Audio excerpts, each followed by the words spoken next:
Yeah, let them join. Swati just Yes, yes. So, very good afternoon, dear all participants. On behalf of Amity Institute of Indian System of Medicines, I welcome you all to the valedictory ceremony of the 6 days long yoga workshop on the title Yoga and Mindfulness Innovative Strategies and Practices. So you must be knowing that we have organized this workshop from 10th of June to 15th of June, and today is the valedictory ceremony. And with all your kind support and motivation, that we are able to conduct this workshop very successfully. And today we are blessed and very blessed and fortunate that our respected Dr. W. Sulvamurthy, President, Amity Science, Technology, Innovation and Foundation, has come to grace the occasion and with the kind words of his talk on the topic Yoga for Health, a Scientific Perspective. So I'm extremely happy that Sir is with us and we welcome you, Sir. And before that, I welcome also Dr. Didi Vichitra. He's President in International Ashtanga Yoga Organization. And I also welcome Dr. Neha Kathuria. She's visiting faculty, Amity Institute of Indian System of Medicines. I also welcome Dr. Vinamra Sharma sir from AISM department. And I request Dr. Vinamra Sharma sir to kindly introduce about Dr. W. Sulamurthy. Like words are not enough to describe sir, but we want that everyone should know about sir. Thank you so much. And over to you, Vinamra Sharma sir. Thank you, ma'am, and my namaste to respected Dr. Salva sir and all the panelists present here. So it's my honor to introduce respected Dr. W. Silvamurthy sir. Dr. W. Silvamurthy sir is presently working with Amity University as a president, Amity Science, Technology and Innovation Foundation. Also, Director General for Amity Directorate of Science and Innovation and the Chair Professor for Life Sciences. Sir is also designated as a Chancellor, Amity University, Chhattisgarh. Sir is a Master in MSc in Human Physiology from Christian Medical College, Vellore. Sir is a doctorate and PhD from Faculty of Medical Science from Delhi University in 1982. Sir is a Doctorate of Science, DSc from Bangalore in 2006. Sir has also awarded DSc honors from the 5 university in the recognition of his outstanding research and development contribution in the life sciences. Sir has served Defense Research and Development Organization DRDO under the Government of India for last 40 years, in which all the health-related life science research technology were developed and inducted in the armed force for keeping the health and efficiency of soldiers even in extreme operational environment. This biomedical research immensely benefited the armed force personnel and gave a lot of spin-off benefits to the society at large. Sir has contributed in the R&D, nanotechnology, application of defense, application of yoga from the armed force, military, psychology, and others. We can say that Sir is the man who introduces the application of yoga for the armed force. Sir is the leader of first Indo-Soviet scientific expedition to the Arctic Circle for polar physiological research. Sir was closely associated with Department of Science and Technology for the promotion of the health-related research. Sir is the chairman of TAC in DST in the field of health sciences for international cooperation with many countries for more than a decade. Sir is also an area coordinator for the biomedical technology under ILTP program with Russia. Sir is steering the proposal of IOCNIC flagship program on the health at the Indian European Union GSO meeting at Delhi, also the Brussels. Sir is presently member of scientific advisory body to the cabinet, particularly in the field of lifestyle sciences, including health research. Sir is a chairman of program management board in the Society of Biomedical Technology. Sir is a member of high power committee appointed by ICMR to review its 12th plan proposal. Sir is significantly contribution to biomedical research development. Sir has awarded a number of prestigious research awards, including CSIR National Award for the Science and Technology Innovation, presented by Honorable Prime Minister of India in 2012. Academic Merced Mirakunov Award for the contribution of high altitude medicine for Kyrgyz Republic in 2012. Technology Leadership Award by DRDO in 2010, presented by Defense Minister, Lifetime Achievement Award from the Honorable President of India in the field of clinical and preventive cardiology in 2006.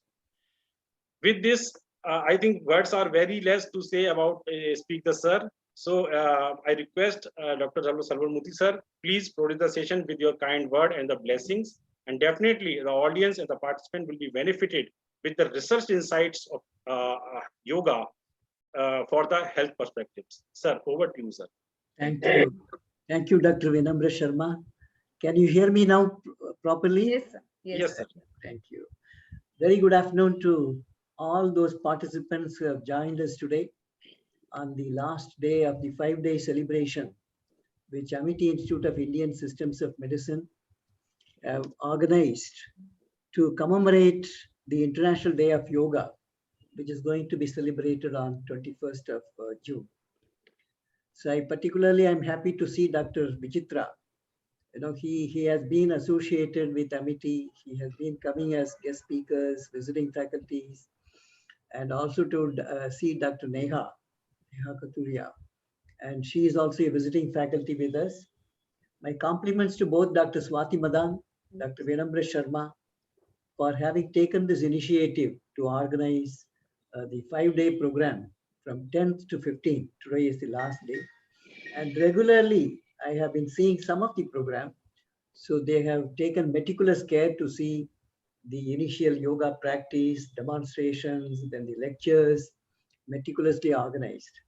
So today morning we had His Holiness had come, and he is a NGO representative in the UN. So he was there. So like this, the very, very distinguished speakers have come for this event. Compliments to both Dr. Swati Madan and Dr. Vinamra Sharma for having organized this event along with Dr. Neha also. So my compliments to all the participants. See, this is a very important endeavor to celebrate International Day of Yoga. Yoga, as you are all aware, it started in our country 5,000 years ago when civilization did not exist elsewhere in the world. So people, the so-called developed countries, were there when they were hunting for the food with stone. Our people were actually making sculpture on, they were creative. So civilization existed, science existed. So we had Vedas, Upanishad, Bhagavad Gita, Yoga, Ayurveda, all this existed in our country. So that is the rich heritage of civilization, and also the root of yoga existed 5,000 years ago. And it has benefited the society at large, not just only keeping good health, but to awaken your true existence and also awaken your Kundalini Shakti and to prevent disease, to promote positive health.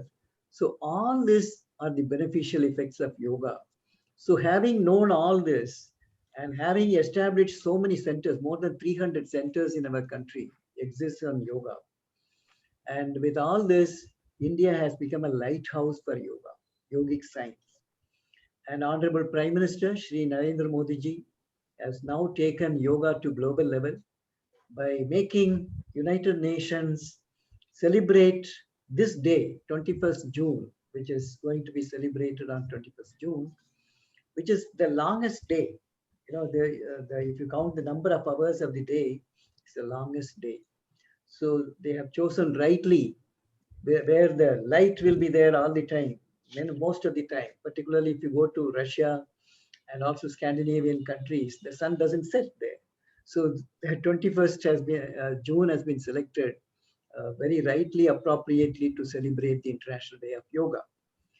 And this International Day of Yoga, when we are celebrating, it is just not only to have these 5 days, but every day has to be a day of yoga. It is just not only International Day of Yoga on 21st June, but every day one has to practice yoga. Not only just practice yoga, but you have to lead a yogic way of life. That is the purpose of celebrating the International Day of Yoga, just to reignite, reinforce, reiterate our thoughts that yoga should become a part of our lifestyle. it should be the way of life. So this is to bring that to the notice of everyone. Today we are celebrating in Amity. During the last about 5 days, we have been celebrating. So on behalf of Honorable Founder President, Dr. Ashok K. Chauhan, the Chancellor, Dr. Atul Chauhan, and also the Dr. Chancellor, Dr. Sim Chauhan, and all members of Amity fraternity, I welcome each and every one of you who have joined us today. I could see Dr. B.C. Das, who is the Dean of Health and Allied Sciences, have also joined today. So I am going to make a brief presentation, not brief, it will be for another half an hour, I'll make the presentation. And so let me share my screen.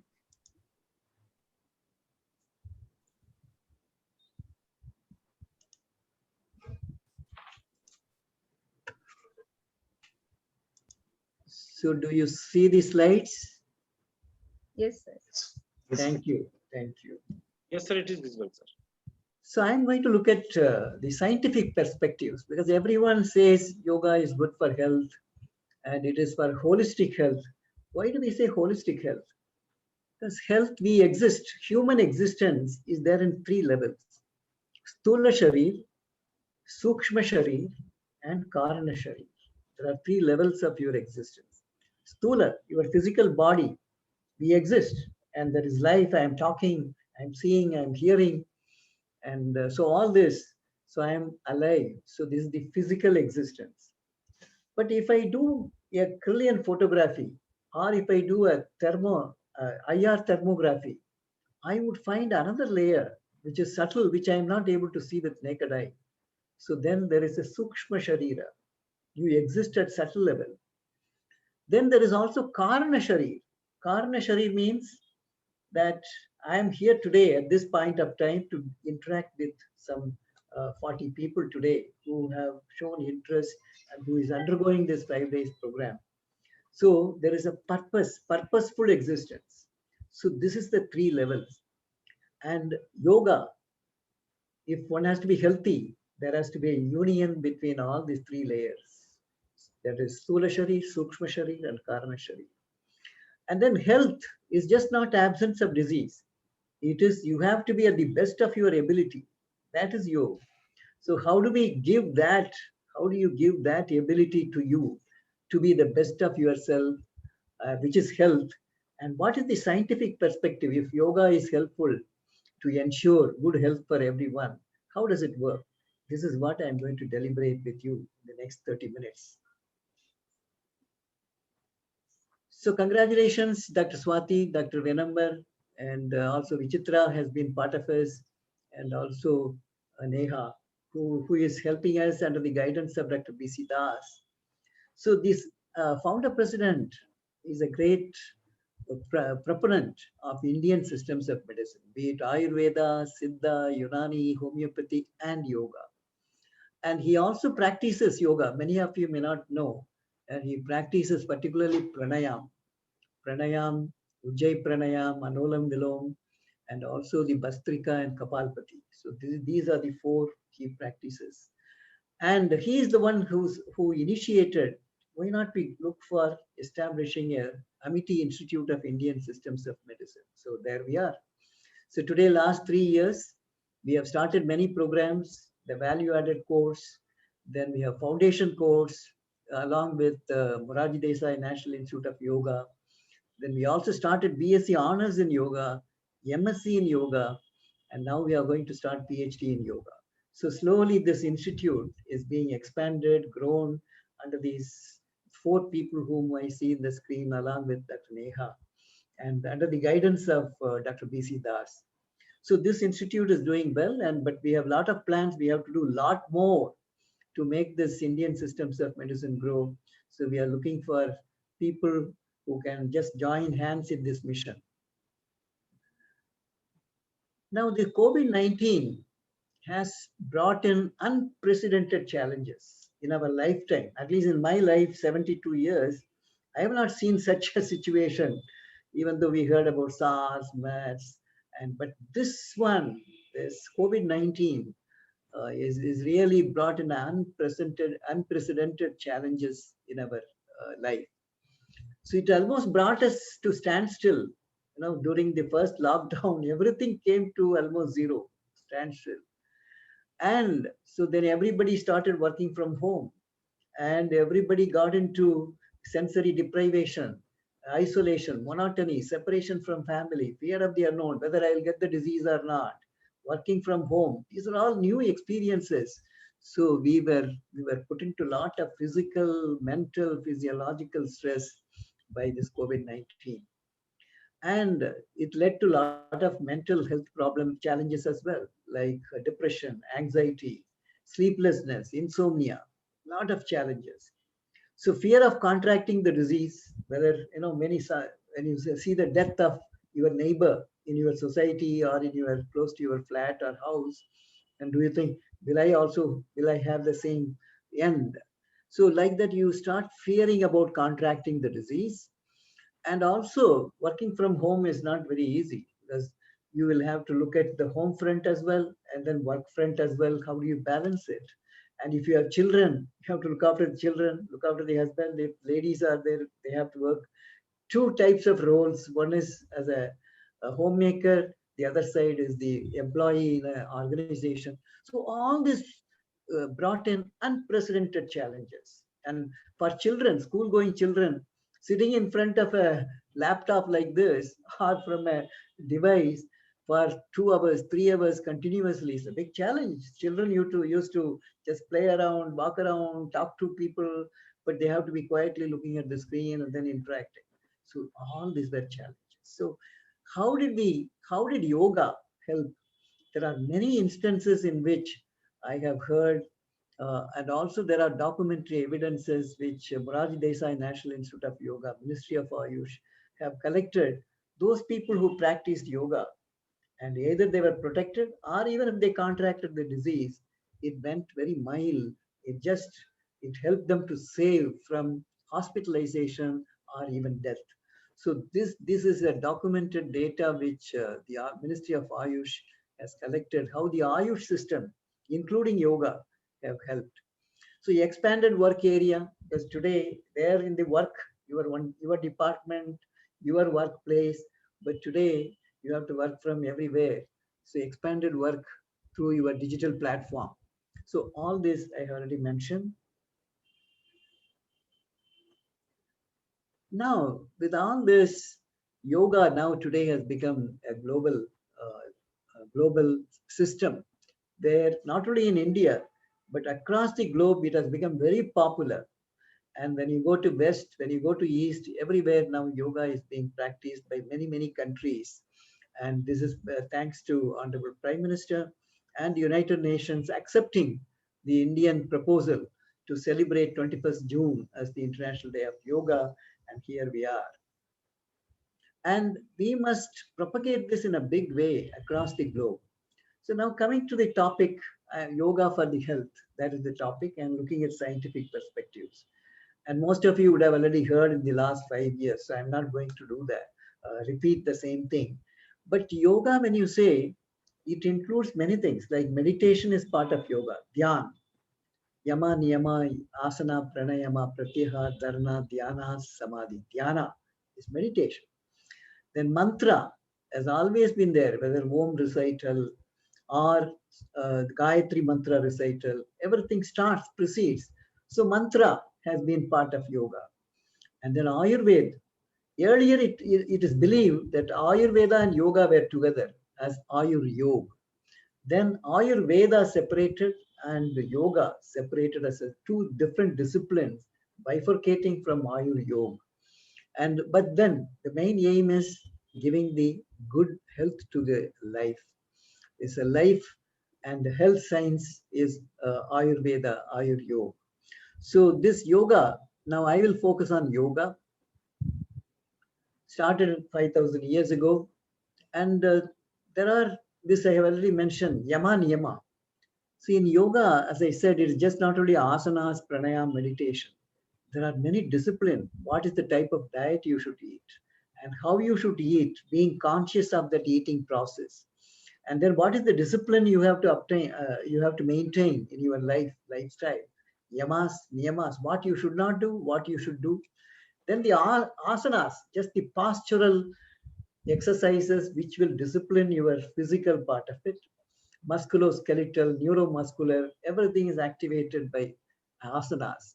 Pranayam, control and regulation of energy flow is pranayam. It's just not only breathing. Breathing is one part of the energy flow.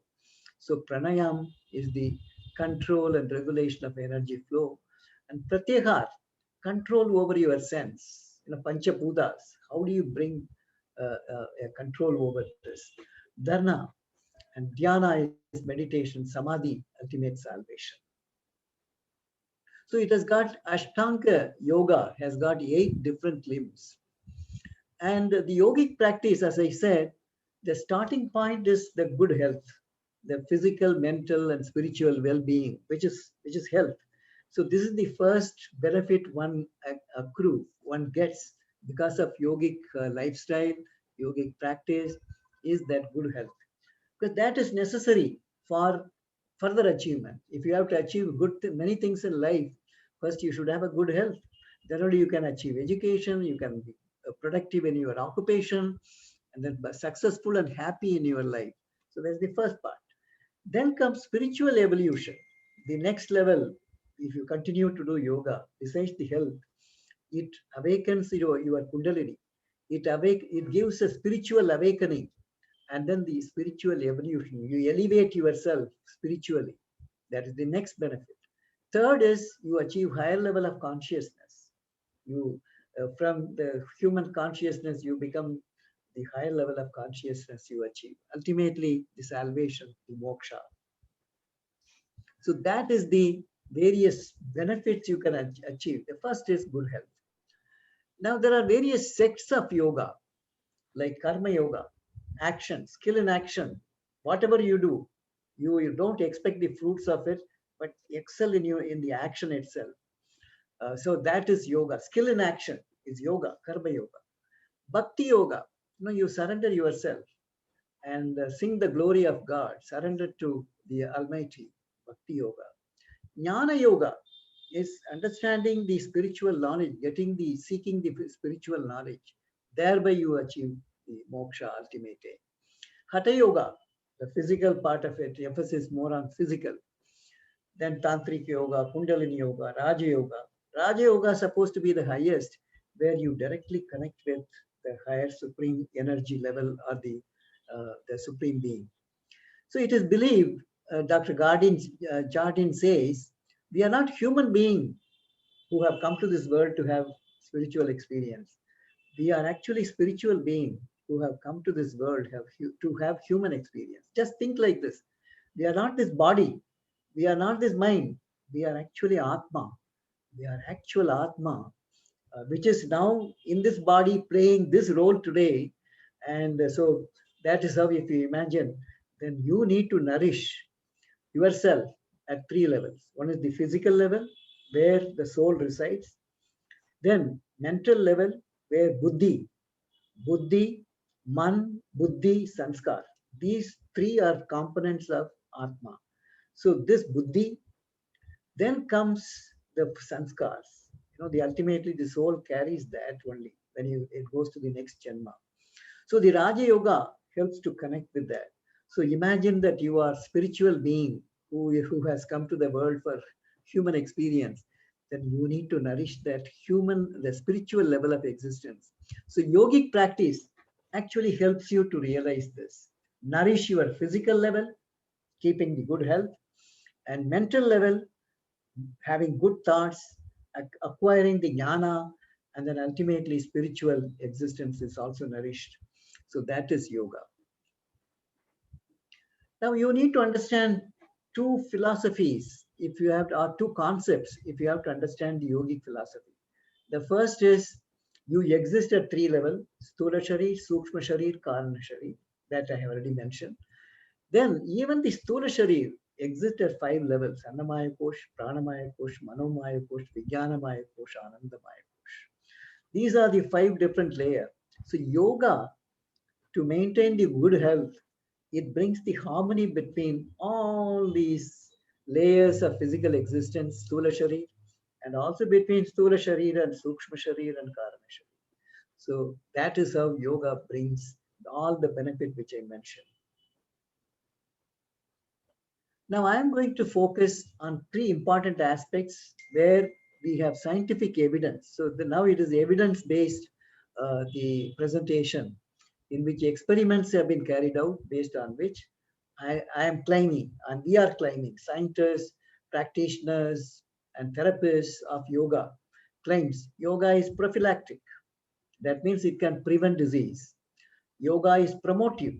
It brings the best in you, all the potentials, the Kundalini Shakti, the latent, dormant talents, all the surface. So it's promotive. And yoga is curative. You can use this for treating disease, particularly psychosomatic, stress-related, and other disease, and chronic ailments, where you can find curative, either as adjunct or complementary, or in some of these you can actually treat the disease through the system. So I am going to now focus on three aspects of yoga: prophylactic, promotive, and curative aspects.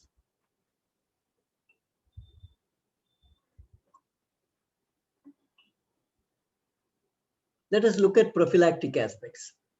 A country like ours, with 1.37 billion people, how many hospitals we can build, how many doctors we can produce, how many nurses we can produce, how many tertiary facilities we can produce, even with the participation of private sector.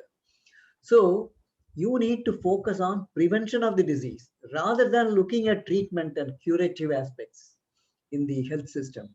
So that is where yoga comes in a big way. Yoga can prevent disease. Why should I go to hospital? Why should I take chronic medicines for diabetes, hypertension, peptic ulcer, bronchitis, asthma? I should avoid this. This is what yoga does. Let me claim that, I am now 72. 72 times I have gone around the Earth orbit. So my age is 72. In these 72 years, I have not been hospitalized, not even once.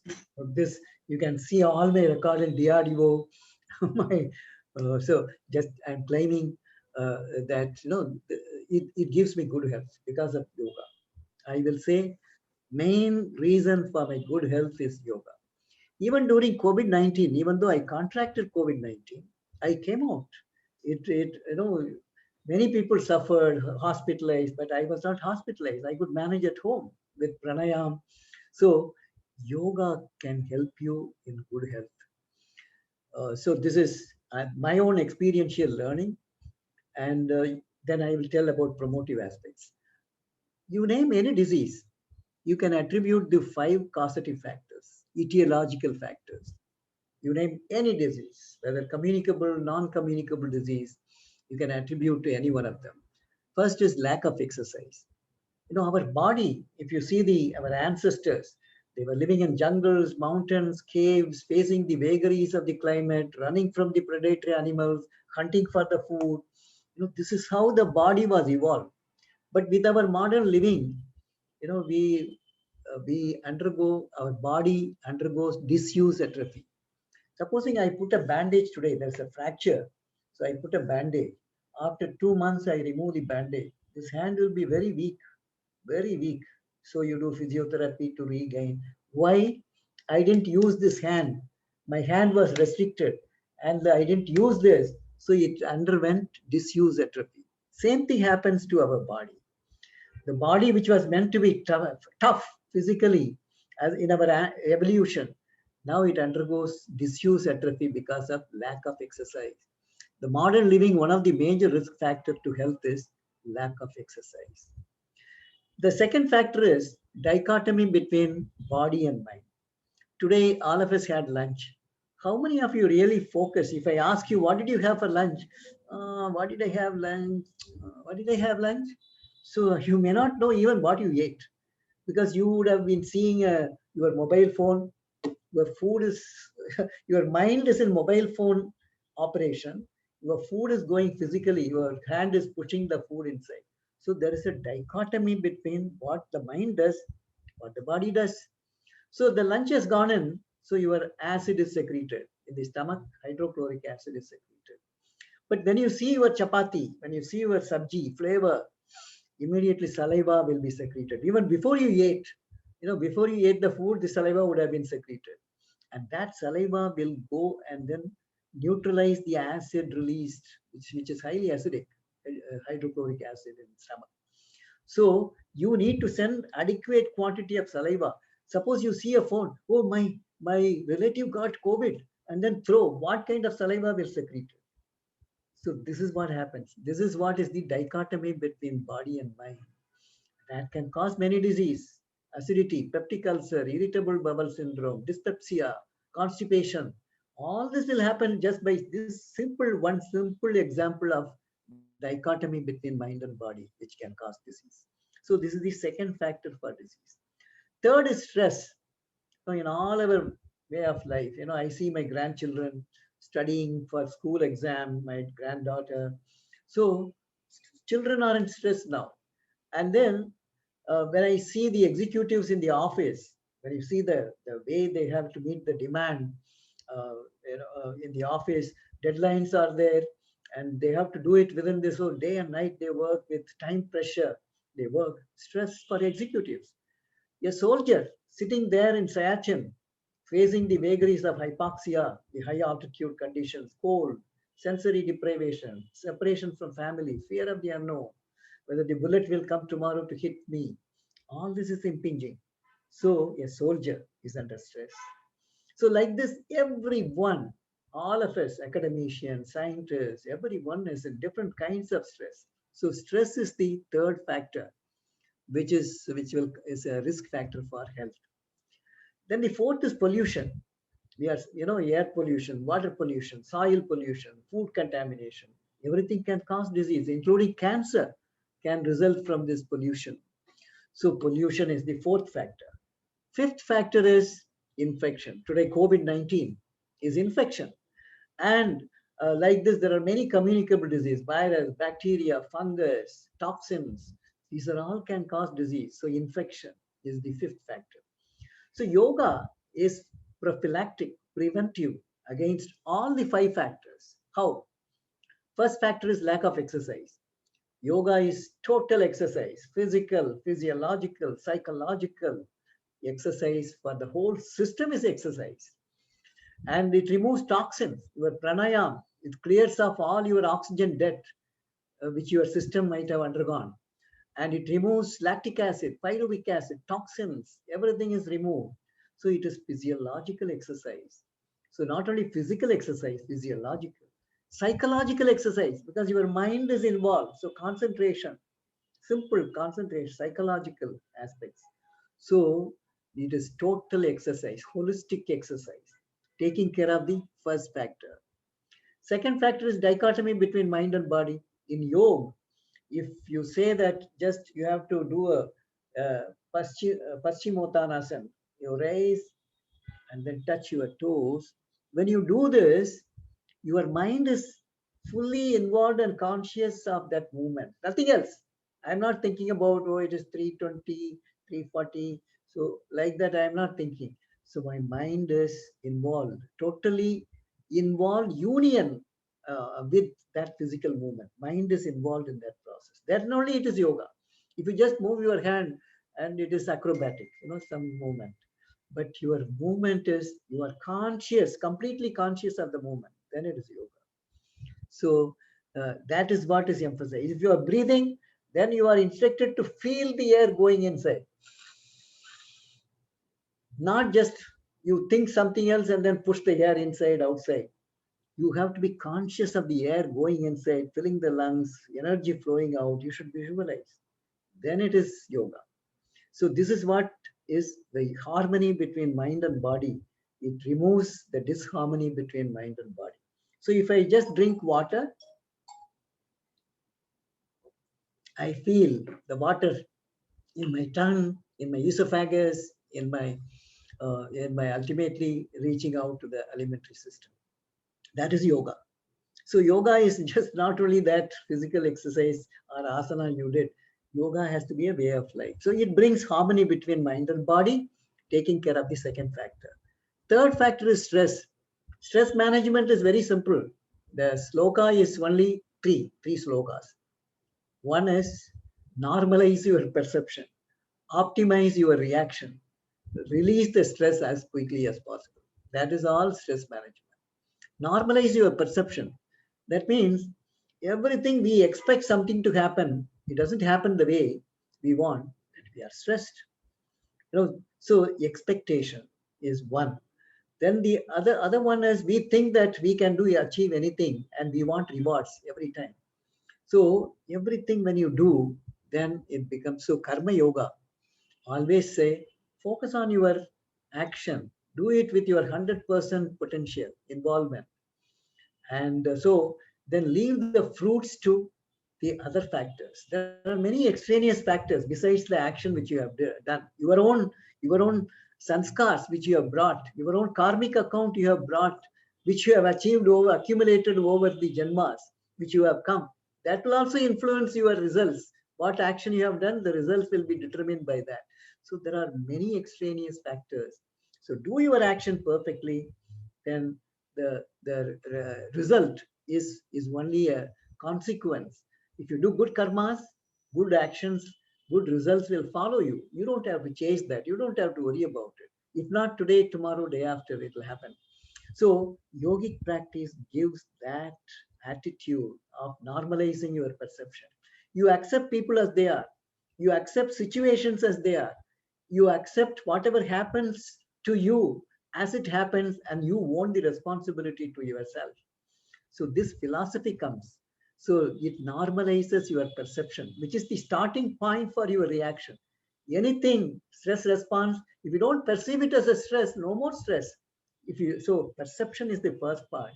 So yoga normalizes your perception. So you don't feel stress. The other parts, reaction, release, all that comes subsequently. The second part in which yoga can influence is to optimize your reaction.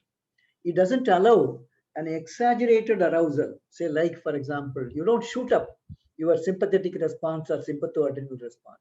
It optimizes your reaction. So yogic practice optimizes your reaction to stress.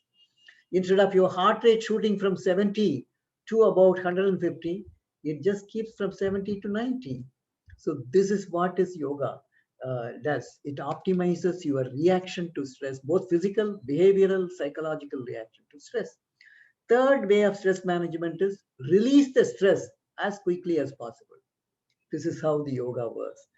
Yoga, because of the parasympathetic tone, the vagal tone it builds over the period of time, that it has got very strong parasympathetic tone. So it doesn't allow the exaggerated arousal, and it also quickly restores the equilibrium back to normal. This is how yoga manages stress. So yogic practice helps in stress management. Fourth is pollution. God has given you a lot of inherent detoxification physiological processes, mechanisms, organs which will take care of pollutants like liver, kidney, spleen, reticuloendothelial system, cilia. All this can handle pollutants to a certain extent. So yogic practice strengthens your inherent detoxification mechanisms. The fifth is infection. So you cannot be living in BSL-4 facility, biosafety level. I'll go and sit inside so that no virus, no bacteria, no fungus will be there. You cannot be living. You have to live in the normal environment. So yoga strengthens, gives a kavach to you. It strengthens your immunity. Again, your physiology has got cell-mediated immunity, humoral immunity. Both are strengthened. These are the soldiers and the ammunitions which can take care of the invading pathogens, be it fungus, bacteria, or virus. So this is how yoga strengthens your immunity, thereby giving you a kavach, including that for COVID-19. So this is how the 5 factors which cause disease, both communicable and non-communicable, is taken care of by yogic practice. So yoga is prophylactic and yoga is promotive. I have already mentioned this. I am not going to deal with this once again, but yoga is promotive. The second aspect, yoga is promotive. What is promotion? We want physical health. So our movement, I have to climb stairs. I have to walk fast. I have to carry out my physical activity. So you need the efficiency, physical efficiency at some maximal level. Because we are not going to run a marathon. We are not going to compete for an athletics, except those who will be doing that. For them also yoga is good. But for common people like us, we have to maintain the physical efficiency at some maximal level. That is one. Second is our body has to be flexible, subtle. No, I should not be looking to turn around. I should not be looking the whole body. I should be supple. So the body flexibility is important. Performance at submaximal level is important. Then tolerance to stress is important. And also tolerance to environmental stress. During summer, I should not be feeling uneasy. I should not be feeling too cold when it is winter. So these are all physical level. So promotive yogic practice increases your body flexibility, performance at submaximal level of your work, and also tolerance to environmental stress, and also the cognitive ability, concentration, memory, learning efficiency, eye-hand coordination, decision making. All these are improved. So yoga is promotive. It brings your talents, the dormant potentials in you to surface and excel in whatever. Say you are going to give a lecture, it helps you to make it perform best to your satisfaction. So this is performance. This is promotive aspect of yoga. Now it is also helpful in curative aspects, that is treatment of disease as a lifestyle intervention, as an adjunct or complementary therapy, and also it can respond. It can treat stress-related disease, psychosomatic ailments. I'll give you some examples of my own experiments which we have done in DRDO, Defense Research and Development Organization, and in Amity University. So there are many, if you look at the literature, there are many disease conditions in which yoga can be therapy for successful, for arthritis, allergy, asthma, hypertension, diabetes, constipation, tension-related headache, skin disorders, some of the skin disorders, chronic fatigue syndrome, obesity, sleep problem, menopause. So like this, there are many, many conditions, low back pain, the cervical problem, all this, there are a lot of ample literature available today with scientific evidence, Now, I will pick up some of those aspects. So this I have already told, so I won't do it again. So performance improvement, I told you, like, you know, what we did, the experiment we did to show that you have to have a spring balance, you know, like bull worker. You just take and then load your arm, how much time you can hold a fixed level of tension in both biceps, triceps, and the forearm muscles. So we measure the time, and then you can determine easily that your muscle holding strength, stretching, exercise, isometric nature of exercise, how long you can hold, it improves, time improves. Similarly, we have done the antioxidant measurements. I'll just straight away go to my experiments.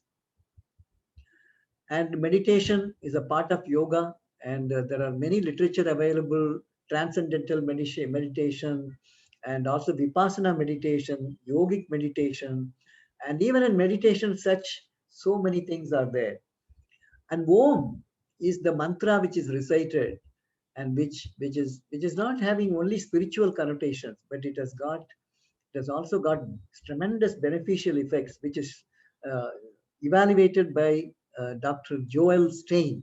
He says scientists study it, doctors recommend it, millions of Americans, many of whom don't even have bone crystals, but practice it every day. Why? Because meditation works. Meditation works. So this is an American scientist, Joel Stein, has mentioned, and it is published. He has published papers in this. Now let me come to my experiments, which I have done. See, we took 3 groups of soldiers. One group doing the physical training of army, which is the control group. Then second group doing yoga as a substitute for physical training.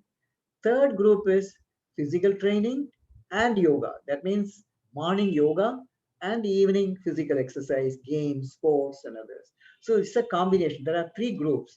And we had about 50 soldiers in each group monitored. Then we had also the different age group. So another study.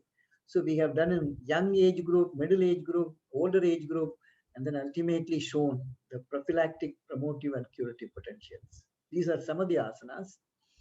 Then these are the experiments which we have done, like for example, the whole neurophysiological functions like EEG, compressed spectral array, evoked potentials, and also the respiratory functions, including diffusion, and the treadmill exercise to have submaximal and maximal level of exercise performance, and also the chamber studies in which how does the soldier tolerate thermal stress, heat stress, as well as cold stress. So we have, this is only a glimpse of the laboratory, but we have done many, many more biochemical, psychological parameters have also been monitored.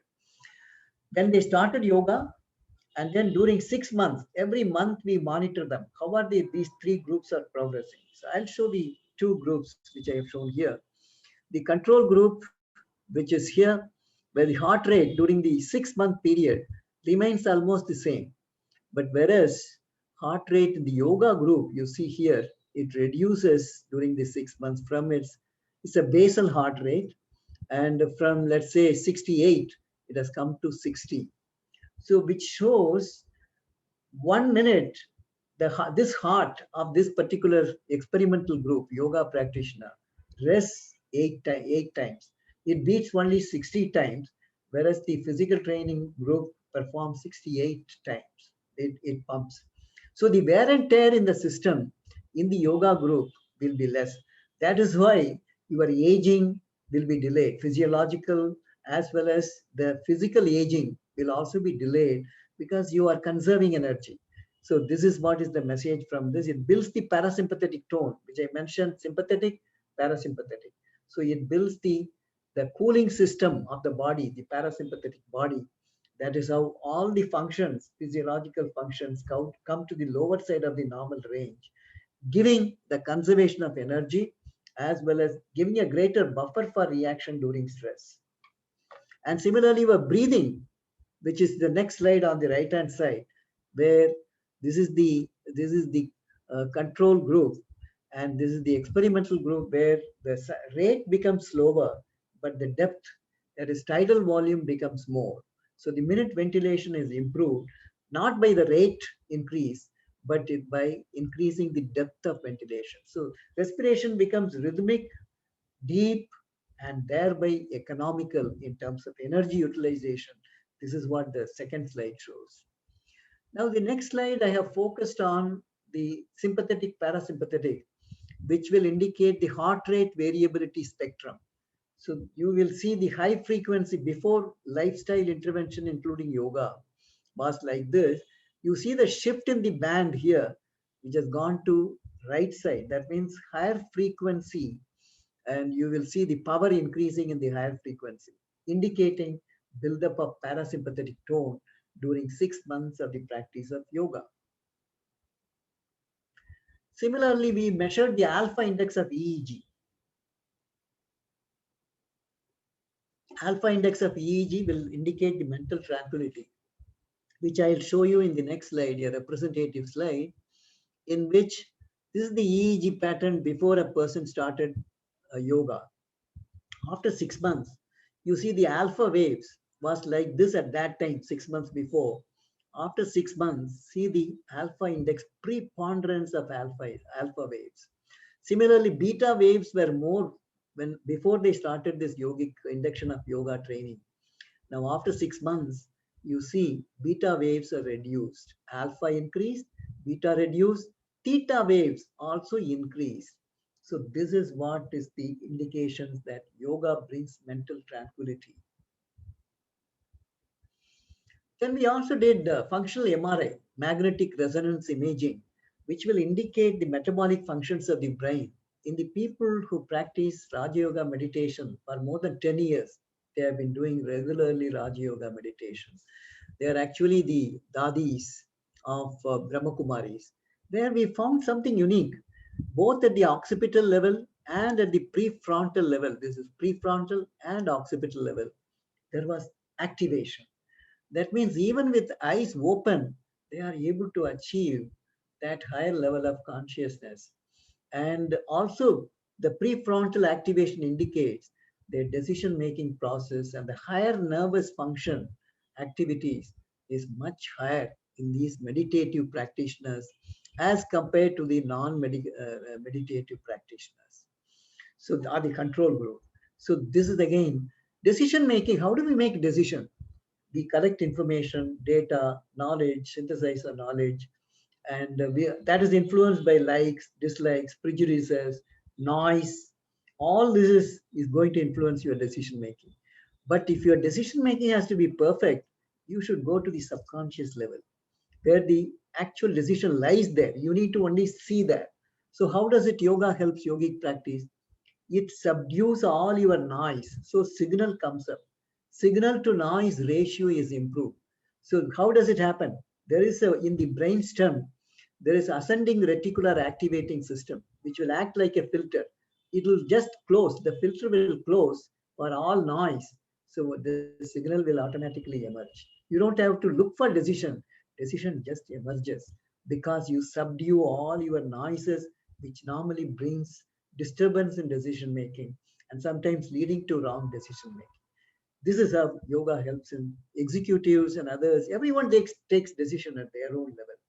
So it helps you to make the right decision. Then body flexibility. We actually measured at neck rotation, shoulder flexion extension, trunk flexion extension, hip, all levels we using goniometer. We actually measured the angle of flexion extension quantitatively. And we found that yogic practice, even in the middle-aged people, above 45 years when they started, body flexibility improves. Thereby you live agile, good health, and also your body looks supple. Now coming to the exercise, physical performance, we measured the lactic acid buildup during when they put it on treadmill and they do submaximal level of exercise or maximal exercise.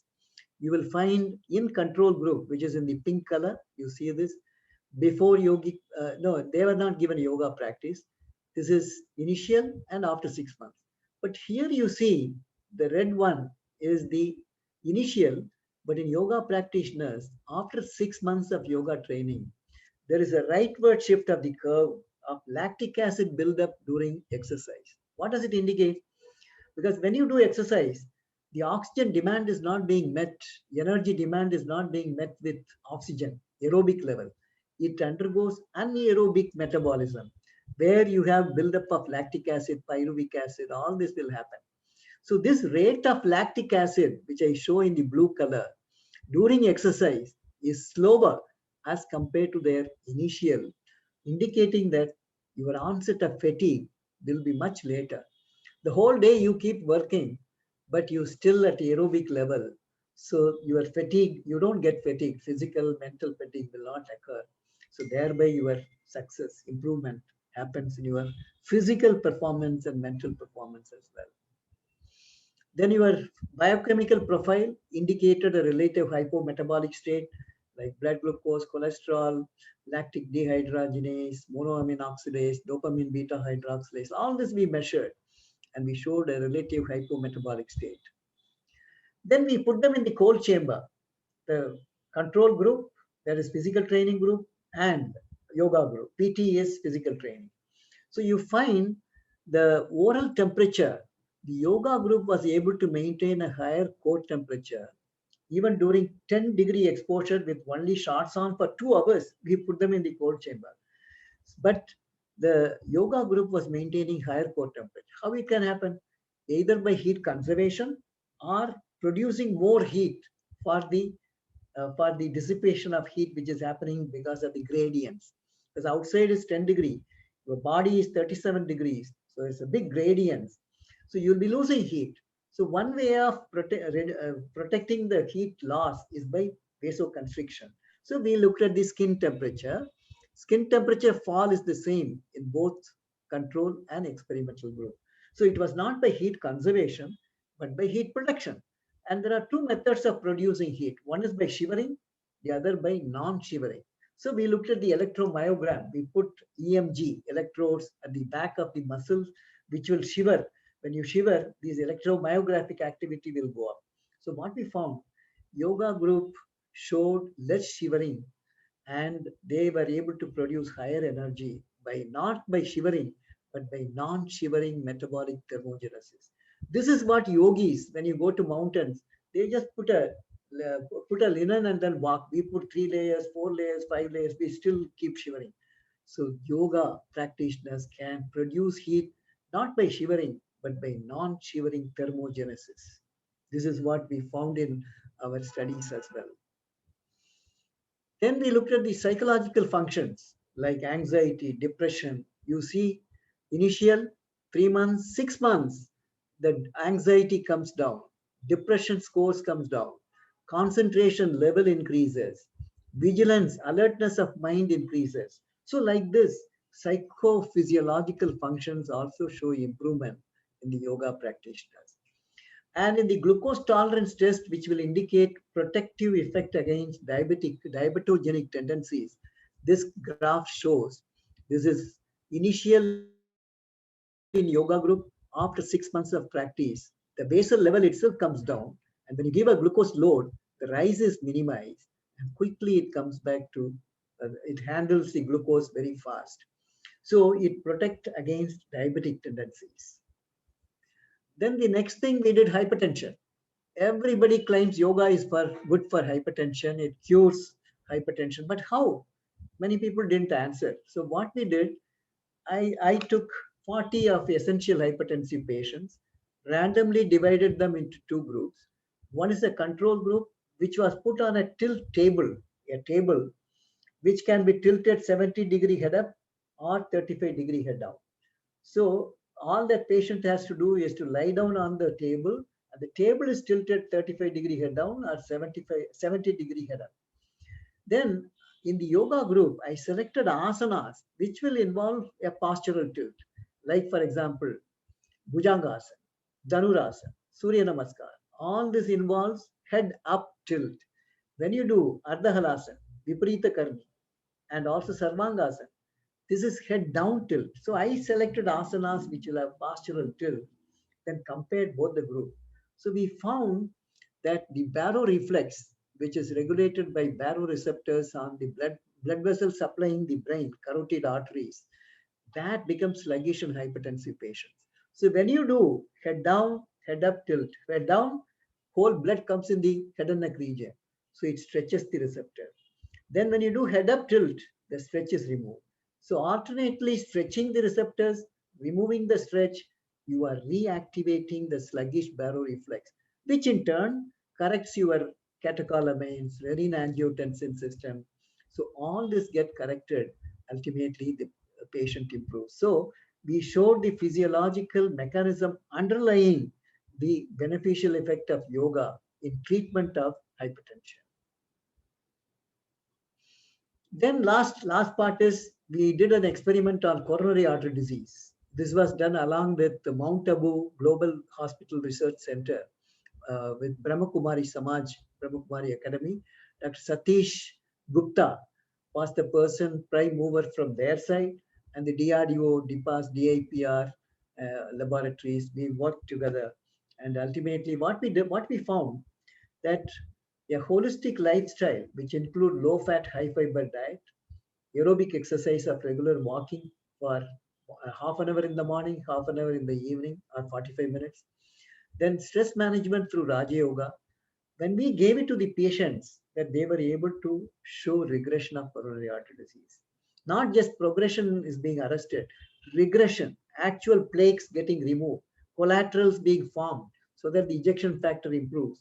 So we demonstrated using this 524 patients randomly divided into two groups, a conventional medical management control group, and in the experimental group, the conventional medical management and the lifestyle intervention, which included Raja Yoga meditation, aerobic exercise, and vegetarian diet.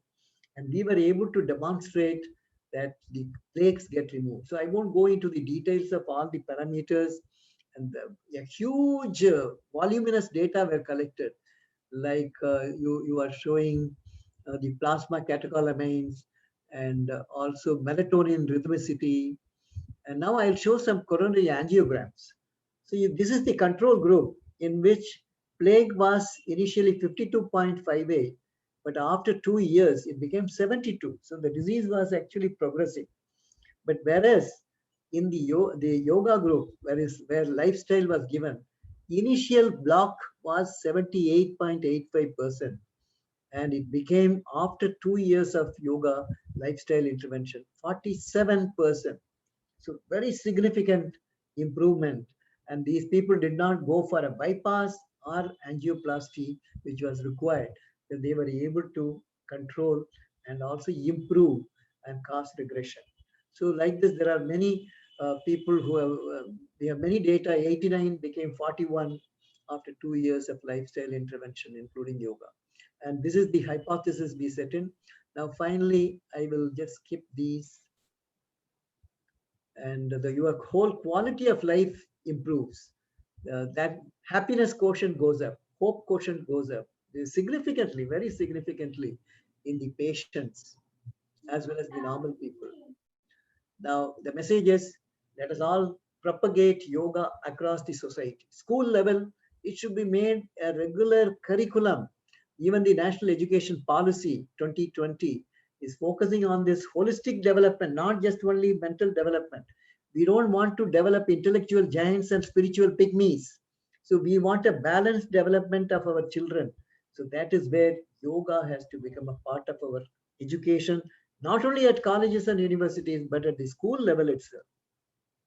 Similarly, it has to be in hospitals. We must have a wing, whether it's a cancer hospital or it is a general hospital, or it is dealing with the coronary artery disease, cardiac, neuro, any discipline. So you must propagate it to the patient as well as for the caregivers, the families who accompany the patients, and the doctors, paramedics. Everyone should practice yoga. So this, we should bring it to hospitals.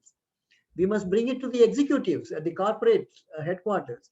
You will bring a different organizational behavior and climate in that, the corporates. So you will see the productivity going up, profitability going up. All this will happen if you bring yoga to the corporate.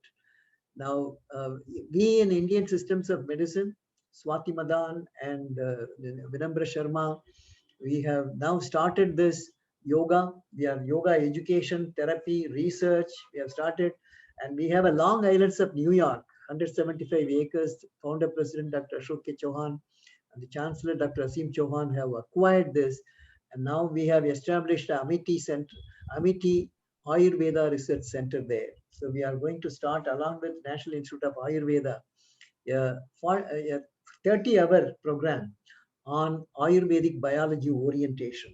So this is the new program we are starting there. We have a herbal garden which is being inaugurated by Honorable Minister of Ayush, Sri Shripad Naik ji, and we see our founder president over there, and also his brother-in-law who looks after the whole campus of herbal garden. And thanks to Swati and also Rajput, who brought the minister for this particular function of inauguration. Then we have also started, as I mentioned, BSc Honors in Yoga, MSc Yoga. Now we are also starting the PG Diploma in Yoga Therapy, the foundation program. So like this, we have many activities, including International Day of Yoga, which is being celebrated now. Now the final message is, promote, popularize yoga globally. Let us create a movement. Let us create a wave. Let us first practice it ourselves, and then let us propagate it. First, you practice it yourself, all of you who are attending this. If you are not practicing, please start and make it regular. It should be regular, not that I'll do 2 days and 5 days I won't do, or 4 days I won't. You should be regular. I have been doing it, whether I'm here, abroad, unless I'm traveling in the aircraft, I do even pranayam there. So you should make it as a regular part. You should get addicted to this. So let us first practice it and then propagate, promote it across the globe. Let us create a wave and movement of yoga. That will bring a new world, new India, where you will see global harmony, peace, happiness, prosperity for everyone. Sarve bhavantu sukhinaha. So that kind of concept, Vasudhaiva Kudumbakam, that concept will come. Let us imagine a world of that type. Let us create. Yoga can help in creating that new world. So with this, I will end with Honorable Founder President, who is a great proponent of Indian systems of medicine, including yoga. He practices pranayam I want to tell all the viewers, our own founder president Dr. Chauhan practices Indian systems. He promotes Ayurveda. He promotes homeopathy. He himself takes only homeopathy at times, I have seen. So he is a proponent who has established 11 universities in India and 17 campuses abroad, and also 28 schools. And this is a research and innovation driven university. But in all this, we are propagating yoga, including in our schools, Amity International Schools. Yoga is being propagated, and International Day of Yoga is also being celebrated there in our New York campus. It was done last year, and this year is also being done.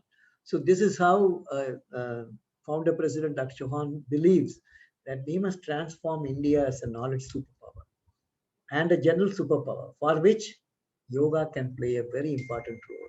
Yoga is promotive, yoga is preventive against disease, yoga is curative. So it gives good health and happiness for everyone. So with this, once again, compliment Dr. Swati and Vinamra Sharma and Dr. Vichitra and also Dr. Neha and all others. And also thanks to Dr. Das, who has been with this institution, Amity Institute of Indian Systems of Medicine.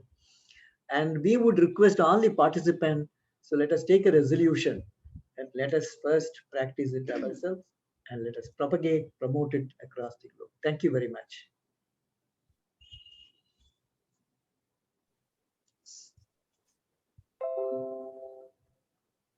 Dr. Swati, over to you. Yes, sir. Can you hear me, sir? Yes, yes. Yeah. So thank you so much, sir, for putting thorough light on yoga and enlightening us with your great expertise and rich experience. So we are really blessed to have you here to address the participants with your visionary perspectives. And we are really thankful for presenting a wonderful presentation describing yoga and pranayam and all other in all aspects in very detailed manner. So I really thankful to you. And I'm also thankful to Dr. B.C. Das, sir. He is with us, with us. So over to you, Dr. Das, sir. Thank you so much. Yeah, thank you so much, Dr. Swati, and I'm highly grateful to Dr. Selvamurthy.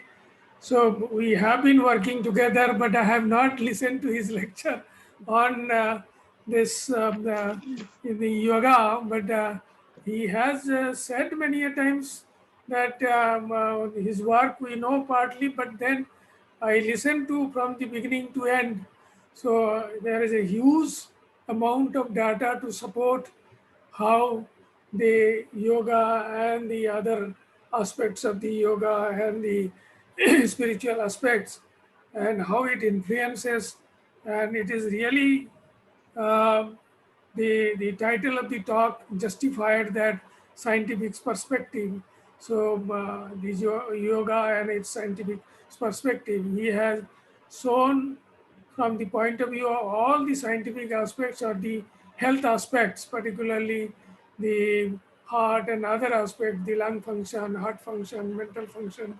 So many of the molecules that he has, biochemical molecules, which are the most important molecules are the hormones and many other biochemical endpoints, which are generally considered for the whether there is an improvement in the health status from either it's, either of the heart or any other organs, and then the anxiety and the feelings, the happiness and all. So these are, I think it's a huge study to, and sometimes it should be presented or rather to the whole community of the Amity. So they come to know that, yes, there are a lot of science behind it, which none other than Dr. Selvamurthy has worked on that. So while he was in DRDO and all, and he himself is a great practitioner of the yoga and all. So that's the great feeling, and I'm really highly again thankful, and it's great to the all the participants, those who have listened to his talk. I think that's a great exposure and the knowledge that they will know that it's not just an exercise or something. See, other day the Sadhguru was telling the the yoga is not an exercise. So maybe he is right. He is telling more than he means it is exercise, but it is more than exercise. So what I said is that also in the morning that it's a science. Yoga is science. So we know many things, but we have to go a long way to prove and to show the world and to our countrymen as well as from the outsiders to the world over that it has a science and it can improve the health to a great extent. So everybody should practice this not as just sometimes some days, but as a regular practice. May not be doing all aspects of the yoga and other, but then whatever they like and whatever they feel that it is good for their health, they can choose some of these and do for 15-20 minutes or whatever time. It's like walking. One has the practice of walking that has a huge health effects or health benefits. So something like that, one has to make it a regular practice, regular. Otherwise, it is just sometime doing doesn't make any sense. So, with this few words, I once again thank you, Dr. Salmamurthy, for your excellent lecture, eloquently explained. And I thank Dr. Vinamra and Dr. Swati for this arrangement of this workshop, and which I think after half an hour or so we'll have the concluding session, or it will be continued. Yeah, so we are going to Continue. conclude, sir. Continuing. Continuation. That's good that we can continue. So that would be good to not to break it and again to start. That is not good. So, thank you very much. So Thank you, Dr. I Das. think you had. Thank you, sir. Thank you. Actually, we should do many more things like I have been requesting. We should look at molecular level. What happens Yeah. at epigenetic level? Molecular level, functional genomics, proteomics, which are the ones expressed. We have done it at physiological, biochemical level. Yes. Now we should go into molecular level and epigenetic level. And I'm sure Dr. Das and Yes, Vinamra that we have, you will- know, it already we have proposed, and something very small way we have put in our new course of studies, yoga course, because the BSc and MSc, these courses are little bit different than others because we have added the new facet of what you just now mentioned, the modern biology, rather the molecular biology, genomics, proteomics, and the immunology and genetics, so that people get exposed to it and understand the things. And I think slowly it will improve a lot. And this MSc, BSc from AIIM, the Amity Institute of the Indian System of Medicine, this batch will come out with a new insight, some new knowledge. Slowly we will improve, increase it, and I hope there will be new generation of the yoga personnel will come out, either graduate or undergraduate or postgraduate students and PhDs also. Thank you, sir. Please go ahead. Swati Yes, sir. and Vinamra Sharma. What is the next program? Vinamra. Thank you, So sir. we- Sir. This is the validity function, sir. Ma'am, Dr. Swati Madan, ma'am will report about the session. Yeah, Ma'am, over to you. just I'm sharing, yes, sir. So please describe what all has happened in the last Yeah. 5 weeks. Sir, can you share this PPT? Vinamra? Just a minute, just a minute. Yeah, I'm sharing. Yes, sir, I'm sharing. One of you share. And let us, Can you see, sir? just now it's sharing, just now sharing. Okay. Yes. Now Yes. put it on full screen. Yeah. Self-share. So is it coming? No, Vinamra is sharing this. I think there is some conflict. Ma'am, Vinamra, you have shared this slide, na? yes, sir. Ma'am, Yeah. Yes, sir. So you can just, Vinamra, you make it full screen. okay, sir. That's it. I think I see it full screen. Yeah, I have to, because I have already, I have Okay, to I'm stop. just stopping from my side, ma'am. Yes, sir, yes, I Yes. can't. Yeah. Ma'am, please. Thank you. Just, it's,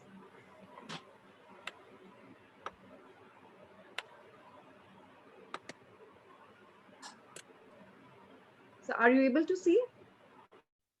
Yes, yes, I am seeing the screen. All right. But okay, because it's hanged from my side. Just a minute, sir.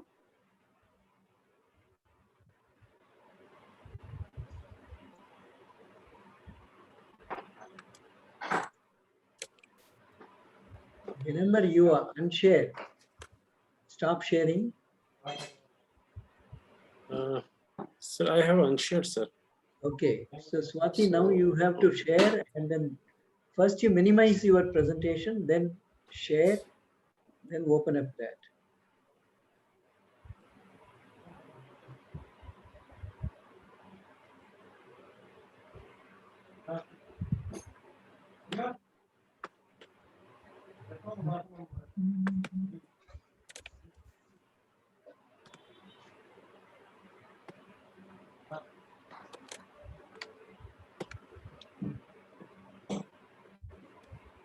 Swati ma'am is, I think Swati ma'am has network issue. I think remember you share now. Okay, sir.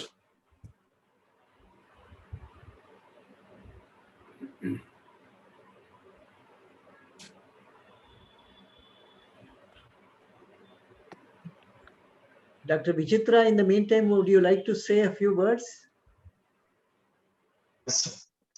So I went to this place where you sent to me, there, the DRDO. I met Mr. Sushil.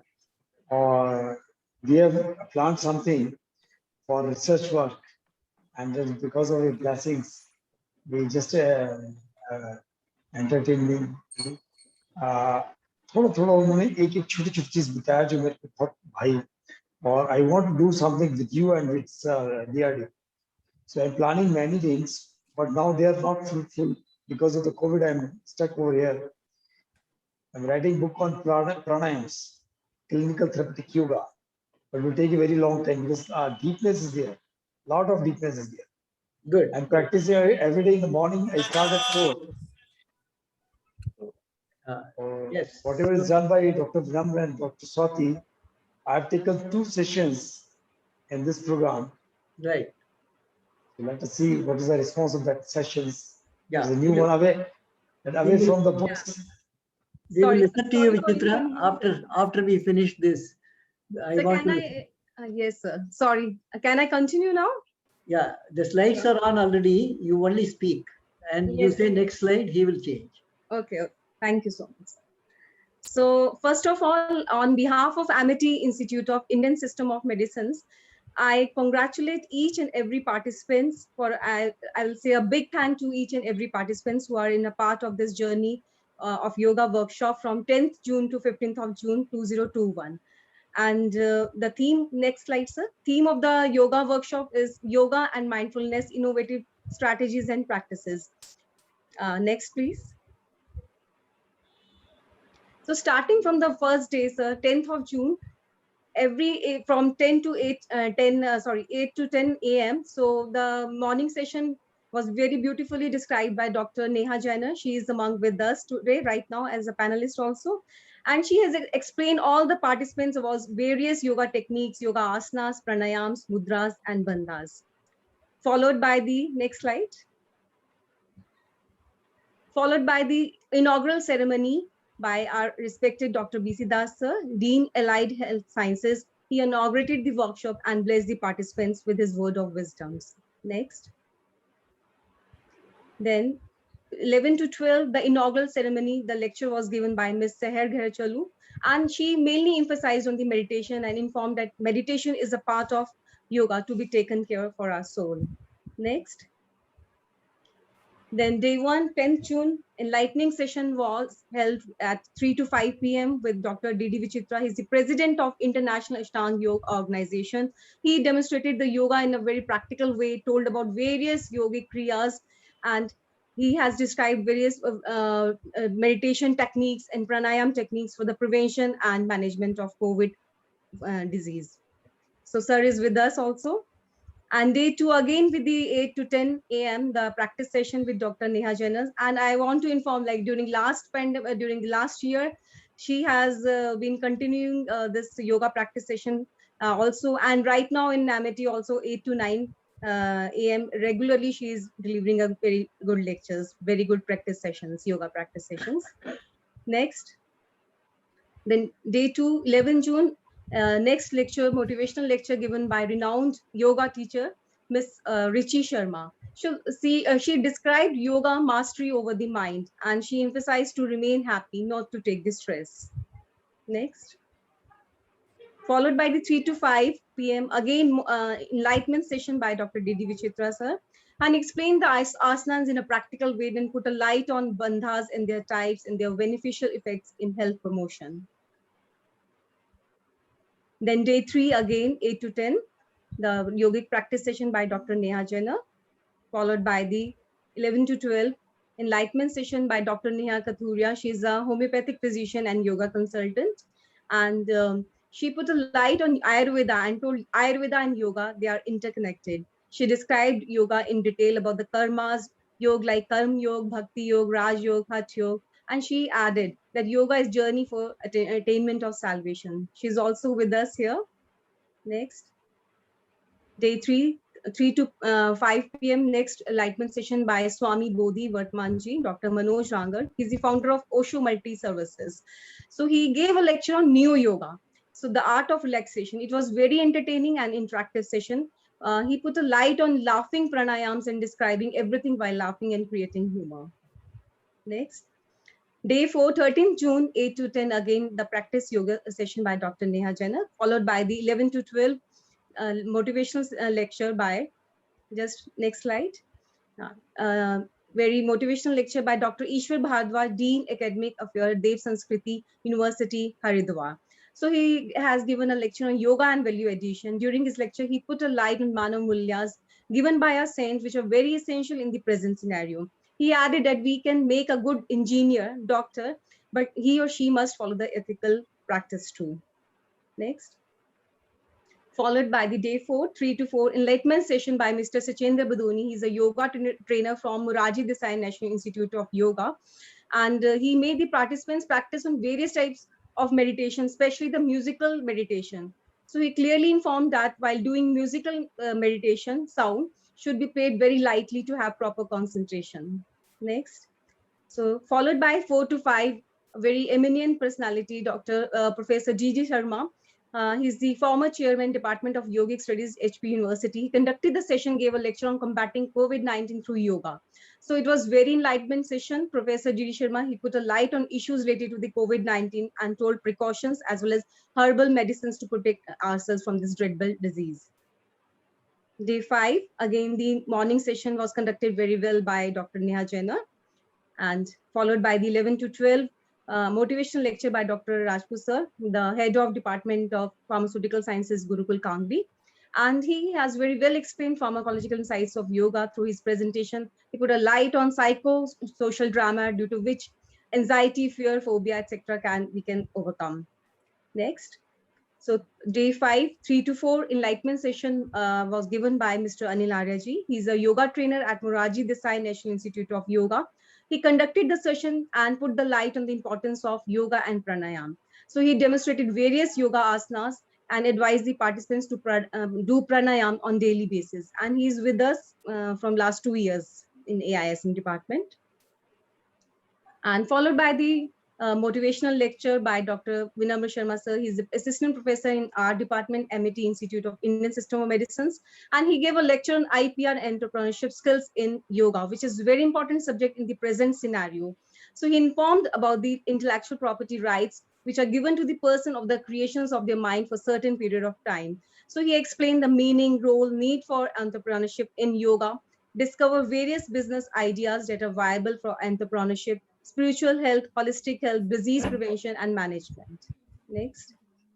So today we are here, and in the morning again, the yogic practice session was conducted by Dr. Neha Jaina, and followed by the very motivational lecture on yoga for sustainable healthy lifestyle by Jagat Guru Dilip ji. He's the founder, president, CEO, World Yoga Community. So he has shared his childhood memories, that how he grew up and what type of difficulties he had to face during his childhood. So it is yoga and Indian system of medicines due to which he recovered of his illness in his early life and has been living a healthy life since then. So he informed that and he wants to live like a common man. That is why he's running his organization as World Yoga Community, not in his own name. He informed that science has given us so much and made our life so comfortable, but it should not be used for destruction. So he also emphasized yoga and pranayam and told that by practicing yoga, a person can lead a disease-free, healthy lifestyle. Next. And in this session, our respected Dr. W. Silvamurthy, sir, he's the President, Amity in Science, Technology, Innovation Foundation, and Dr. B.C. Das, sir, Dean, Health, Allied Sciences, remain present and also bless the participant by their word of wisdom. Next. So I'm very thankful. These all are the visiting faculty and administrative staff of AISM. I'm thankful to Dr. Neha Kathuria. She is homeopathic doctor and yoga instructor, and Dr. Bridesh Singh, he's a yoga teacher. Ms. Shikha Sharma, yoga teacher. Ms. Sadhana Dodore, and Dr. Sachendra Bidoni ji, Anil Arya ji, and Dr. Vinamra Sharma sir. I'm very thankful to each and everyone who has supported us and in the growth and development of this department. And also a special thanks to Vivek Jain ji. He's the executive assistant. He has done a wonderful job and has done hard work for the development of this department also. So I'm thankful to each and every person from core of my heart. Thank you so much, everyone, for joining us. Thank you. I'm so happy to see the whole organization of the program, starting with Dr. Neha Jainer, starting every day with the practice of yoga, which is very important because otherwise it's only theory, doesn't motivate a person. How easy it is and how easy to practice yoga. I think you have done a good job, Dr. Neha Jainer, and I'm sure that you are on a mission to propagate yoga by training people to get inducted into yoga. Similarly, Dr. Neha Kathuria, and you have been a doctor, practicing doctor, and also the trainer. And so these are, these are missions in life. One has to keep a mission. So profession is everybody does, but a mission, people do it. Very few people do with a missionary zeal, the enthusiasm with which you practice that. Similarly, Dr. Vichitra has been associated with Amity for a long years. So you have also 2 days I saw your program also. So all the programs have been meticulously planned under the guidance of Dr. B.C. Das, by Dr. Swati Madan, Dr. Vinamra, and executed by a teamwork with all the, including the executive assistant who is helping. So everyone, compliments to each and every one of you. And you are on a mission, not just only doing your practitioner's job as a doctor, as a trainer, but we are all in a mission to transform the humanity. If you think like this, then the level of your commitment, involvement, devotion will be much higher. So I want you to, all of you, feel like this. God has sent you to make other people happy, healthy. So you see, God has given you a big mission in life. So let us all implement this. Okay, Swati, next. Yeah, sir, I want the panelists should say some words. So starting from Dr. D.D. Vichitra, sir, just a few words about this whole workshop, and thank you. I'm very grateful to you and Dr. Jan sir. और जितना अच्छा आप लोगों ने मेहनत करके बनाया, I'm very happy. And I want to join you again for research work and all that, to get the guidance from Dr. Vinam sir, Dr. Salam sir, Dr. B.C. Das sir, who has done many things in this yoga. And another nanotherapy is there, according to sir. They are working for this research more deeper. So I want to join that research. And the people who are staying in the Himalayas and all that, I want to conclude the things, how they are available over there with some, what type of pranayams, what type of things they are doing, what they eat. I went to many places for this purpose only. I have collected some data, but it's not sufficient for me to show it. I have to go again and again, but I don't get the exact persons over there. So again, I go there. I used to go in these places to find out the real yogis who are staying in the caves and all that. And they're bearing all the cold and the heat, and even though just tackling the animals and dangerous creatures. So I'm just on the line. So I want the blessings of Dr. B.C. Das sir, Dr. Selvamoorthy sir, and Dr. Vinam sir, who has given a guidelines for research, which I don't know. I have done many things, but Dr. Vinam sir has just explained all the things, how to make it patent. There are a lot of things I have done, but that is not proliferated properly. So with all the guidance from you, I want to just follow that. Thank Dr. you. Swati madam, over to you. Thank you Thank for you, sir. everything. Thank you. Sir, Dr. Neha Katuria ma'am. Namaste to everyone. As I joined last year, and from the last year, it was a great experience working with you all and with the management team, and I'm really enjoying doing whatever I'm doing, and I really want to be, for the future perspective, I want to be the part of institute as a teaching, as a therapy, as a research, as Vichitra sir said. We are moving towards the researchers, and to see the scientific aspect of what we are actually teaching to the students and learning itself, what is the scientific aspect of each and every yoga techniques and kriyas. If we can prove them, we can document them in a very nicer way, it will be very helpful for a yoga community to prove ourselves that yes, yoga is scientific, yoga is amazing, and it's not in history, it's modern, it's new. And this is the way we can work together, and I'm looking forward to it, and I'm really enjoying it, and it's a great regards, and it's amazing program. It is a privilege for me to be a part of this, and sharing a screen with so eminent speakers and great teachers, it's an honor. Thank you. Thank you ma'am, thank you so much. And I request Dr. Neha Jainer she has like wonderfully doing yoga practice session from past 6 days, so I want like she should share some words. Thank you, and namaste each and everyone. Those who are sharing breath with me early morning and daily from last 6 days. And as I am a homeopathic physician, but now I am a turned yoga teacher, because I'm a yoga teacher from the soul. So I want you not only doing yoga or asanas in your daily practice, but change your lifestyle.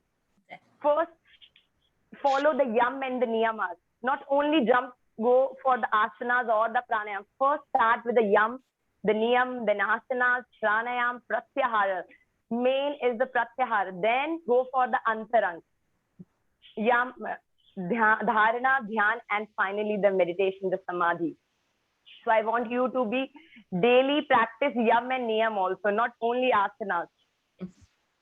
And thank you so much, everyone. Thank you. And please be with me. And I want all you to be not physically healthy, mentally and spiritually also. So work on not only for the physical level, go for mental and for the spiritual level. Thank you so much. Thank you, Dr. Neha. Thank you so much. And now I request Dr. Vinamra Sharma sir to put a vote of thanks. Before that, Swati. Yes, sir. Yes, sir. I just wanted to respond to these people. Yes. First thing is, we want your involvement in research. Since all the three of you mentioned that, yes, we would like to connect with Amity Institute of Indian Systems of Medicine. You are already connected as visiting faculty. So even in the research program, wherever there is involvement of yoga training, yoga therapy, so we will involve them. I think Swati and Vinamra will always connect with them. Dr. Das will give the guidance on that. Then the first part you mentioned about you want to do something in high altitude. How the yogis live in those conditions, cold conditions. That's a very good thing. See, there was a paper, nature paper by Benson. And what he did, he took the yogis living in mountains. They do a practice known as Jeet Tummo Yoga. Jeet Tummo Yoga. The Nepalese, Tibetans, they do a yoga practice known as Jeet Tummo Yoga. So in which they take breathing only. Pranayam is the main focus, and they do a few asanas. Then the experiment was, you have to be without any clothing except you have to, the towel, that towel will be put around you in that cold condition, peak winter. The towel will be wetted in water, and then it will be wound around you, and you have to dry the cloth. So how many cloth you can dry? That means you have to bring heat from within the body, come to the surface, bring it to the surface, and then warm it up. The towel should become dry. So this is the experiment they do. So the pranayam Jeet Tummo yoga, when they practice, they are able to generate so much heat, and the cutaneous vasodilatation, voluntarily they are able to bring. Normally cold will bring vasoconstriction, but these people, by voluntary exercise practice, they are able to cause dilatation of the blood vessels, cutaneous blood vessels. So the heat comes from the core to the surface, and the towel gets dried up. So this Benson published this paper in Nature, and I think 1986 Nature publication. If you see Benson, Robert Benson. So such kind of experiment, we wanted to see if a common man like us practices yoga, because those people are practicing for 40 years, 50 years, and will we get some benefit? We are not doing the whole day the yoga. It is half an hour, 1 hour we practice. That is what even those people we found by that experiment, that we are able to achieve some level of the thermotolerance, heat tolerance, cold tolerance we were able to get. Now, with regard to Neha Katuria, so we should do something on, you are doing homeopathy. So Yes, there are patients coming here. So you have a few patients who are only on homeopathy, another group homeopathy and yoga, but you see which parameters you want to measure, whether you want to look at molecular level, genomics level, proteomics level. So work with the team, and then you have the patient population with you. So have the ethical committee clearance, they take their consent, and then do this, whether the prognosis is better when you combine homeopathy with yoga. So first is your clinical prognosis, you assess. You take hypertension or bronchitis or asthma in a fixed population, where the age is fixed, like adult population or children population.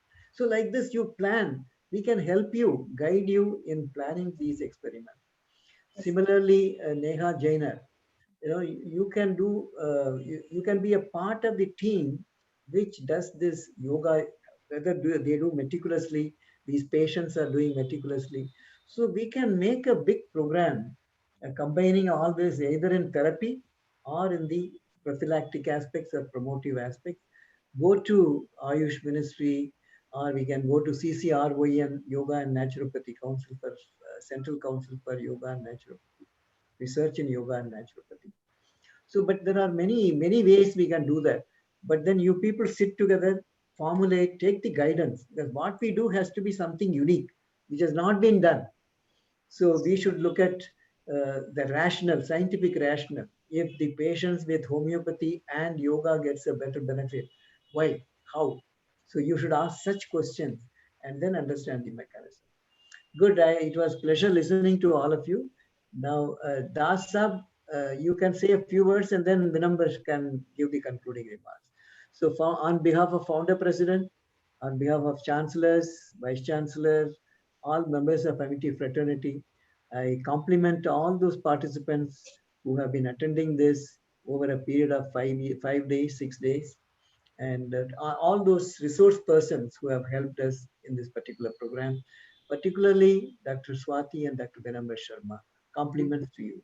Now over to Dr. Das for a few words and then. Yeah, thank you, Dr. Sagamurthy. At the outset, I will not repeat, but it is with I bring the blessings of our Honorable Founder President and the Chancellor and Vice Chancellor and for this successful workshop.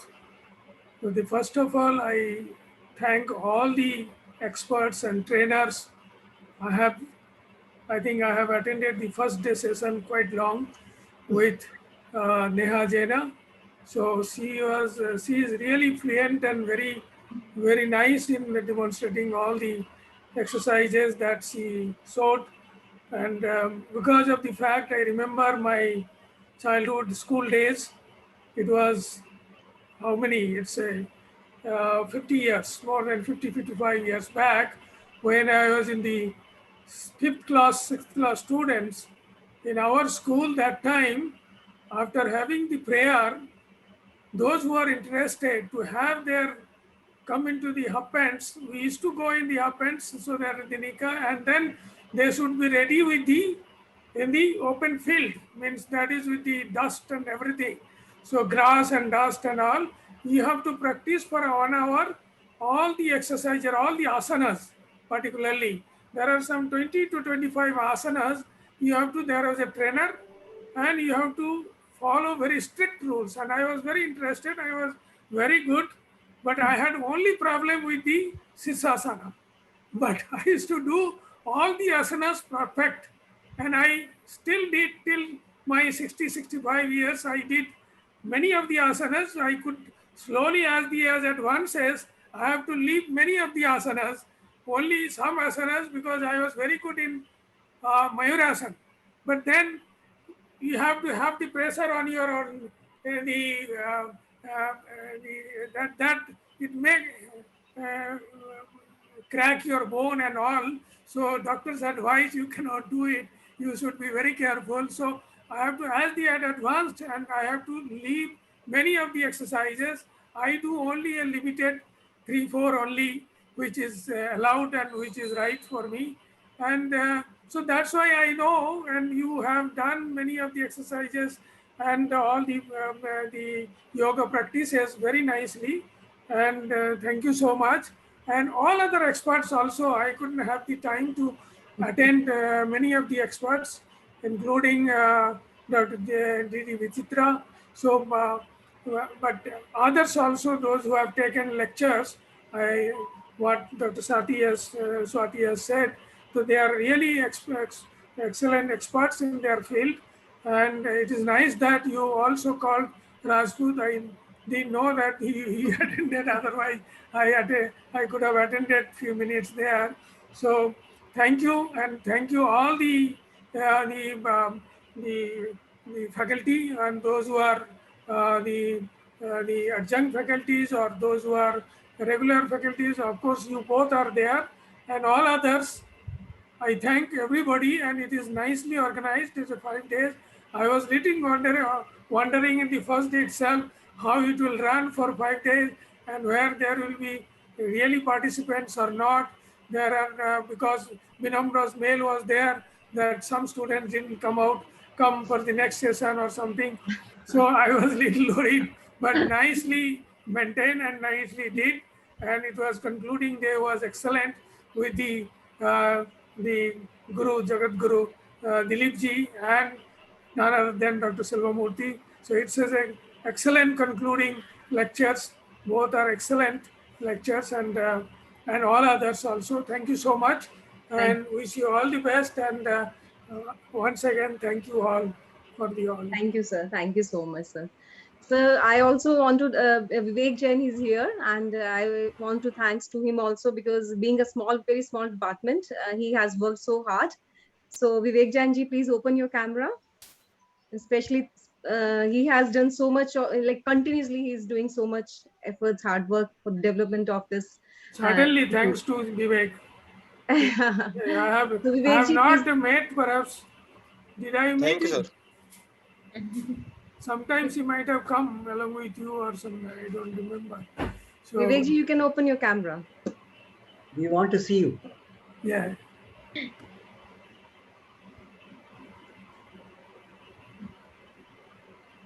Vivek ji? Come in the video. I think some problem might be, sir. Okay. Okay. You may come up here later. Maybe. Go ahead, Vinamra. Yeah. Vivekji says few words. I think he's not able to hear us, sir.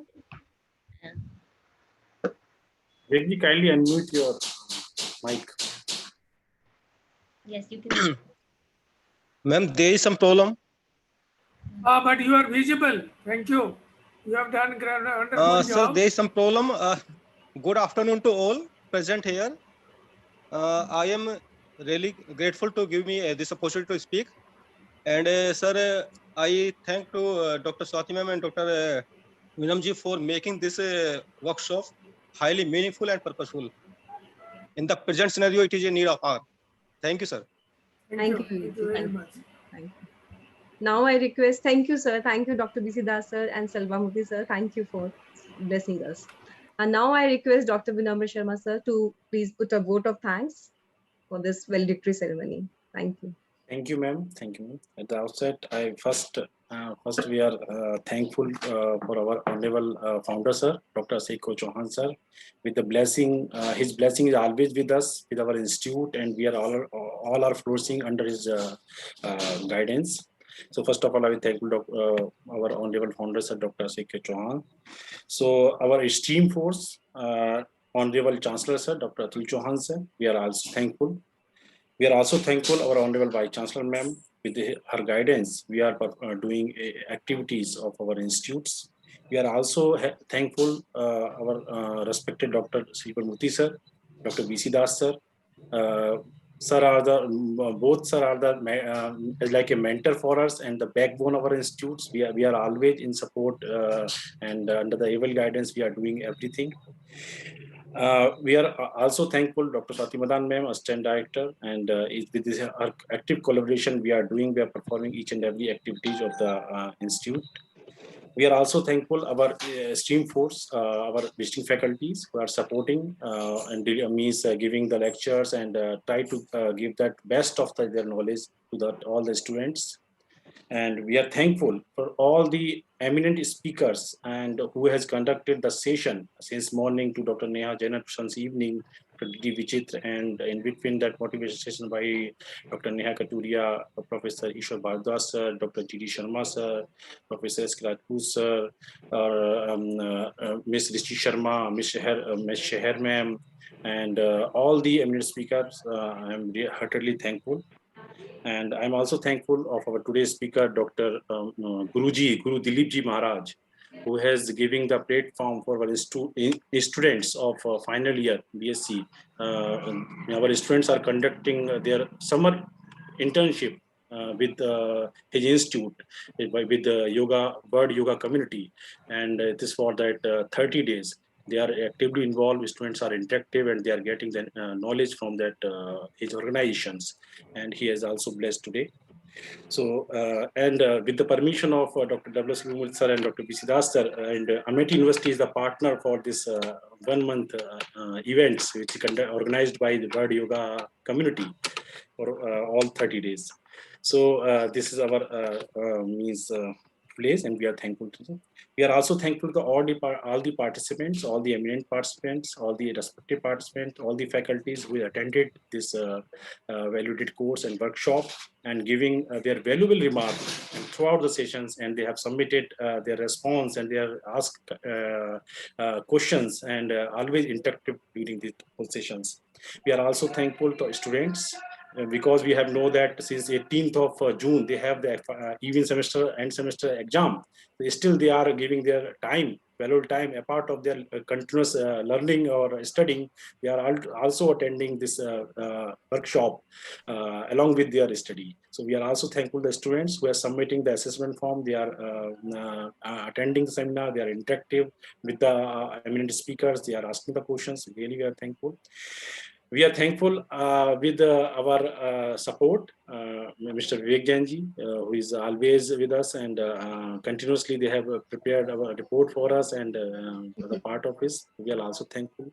So along with that, not least, we are thankful for our IT team that Puneet Chauhanji is here. So his continuous support with us, and always try to sort that whatever that issues arise during the workshops.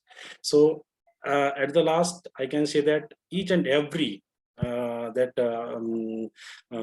unit of this workshops have they contributed that yoga as a whole. So they have contributed the philosophical aspect of yoga. Everyone has contributed its therapeutic aspects of yoga. Everyone has contributed in the research aspect of the yoga. So we are thankful. Really, this workshop is means adding some value added to our students, to the participants, and hope that we will bring this forwards. So with the blessing of all the respected sirs, Dr. Sadhu Smooth sir, VC Das sir, and all the participants here, my thanks to all. Namaste. Thank you, sir. Thank you, everyone. So thank you each and every participants, and your certificates will be delivered soon to your email IDs. Thank you, everyone. So thank you so much, sir. So Thank you. stay safe, stay healthy, and be